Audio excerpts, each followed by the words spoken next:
Anche a Porto Empedocle si è celebrata la giornata dedicata alla Marina Militare, indetta nel 1939 per ricordare la storica impresa di Bermuda, ovvero la battaglia navale nel canale d'Otranto che il 10 giugno del 1918 portò i MAS 15 e 21 della Marina Militare ad affondare la corazzata Santo Stefano della Regia Marina Austro-Ungarica. Nel comune empedoclino le celebrazioni si sono svolte in Piazza Marinai d'Italia, dove è presente il monumento dedicato ai caduti in mare. Una celebrazione sobria, quella svoltasi nella piazzetta che si affaccia sul Mar Mediterraneo, le cui acque giornalmente accolgono i barconi dei migranti che giungono sulle coste italiane.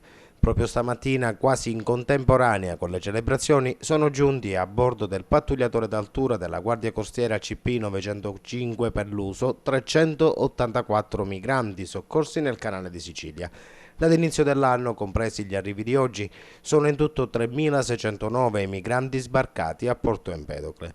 Tornando alla giornata dedicata alla Marina, le massime autorità della provincia di Agrigento sono state accolte dal comandante della Capitaneria di Porto, Guardia Costiera di Porto Empedocle, Massimo Di Marco. Questa è una cerimonia sobria ma importante perché vogliamo stare in mezzo alla gente, con la cittadinanza, ma soprattutto finita la cerimonia, come sempre la Guardia Costiera ritorna in mare. Oggi arriva una nave con 400 migranti, una nave della Guardia Costiera qui a Porto Empedocle, siamo pronti ad accoglierli come sempre, insieme a tutte le altre istituzioni dello Stato che fanno sistema qui a Porto Empedocle come ovunque in Sicilia. Festeggiamo ora la Marina Militare e poi bisogna essere assolutamente operativi perché arriva una motovedetta della Guardia Costiera con 384 migranti.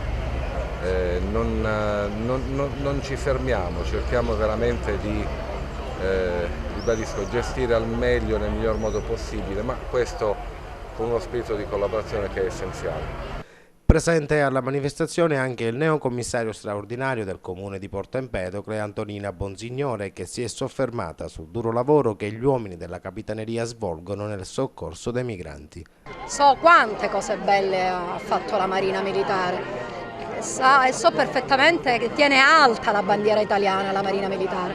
So anche quante perdite in termini umani la Marina Militare ha dovuto spendere e quel che sta facendo in questi giorni la Marina Militare, dove appunto ci sono tutti questi sbarchi di poveracci che escono dalle loro terre per guerre, per violenze. E tutto questo è un orgoglio per noi italiani. La Marina Militare sta lavorando tantissimo in questo periodo e devo dire soprattutto in queste coste siciliane martoriate per la presenza di poveri disgraziati, così posso dire, che cercano la vita qui da noi, e la Marina Militare veramente per ora sta lavorando più di tutti, mettendo a rischio anche la propria vita personalmente.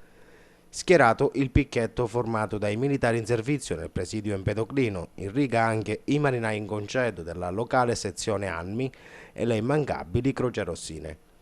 Dopo il rituale dell'alzabandiera e della deposizione della corona di alloro ai caduti, è stato letto il messaggio del capo di Stato Maggiore della Marina, l'ammiraglio Giuseppe De Giorgi, che ha elogiato i suoi uomini per gli sforzi compiuti nel Canale di Sicilia.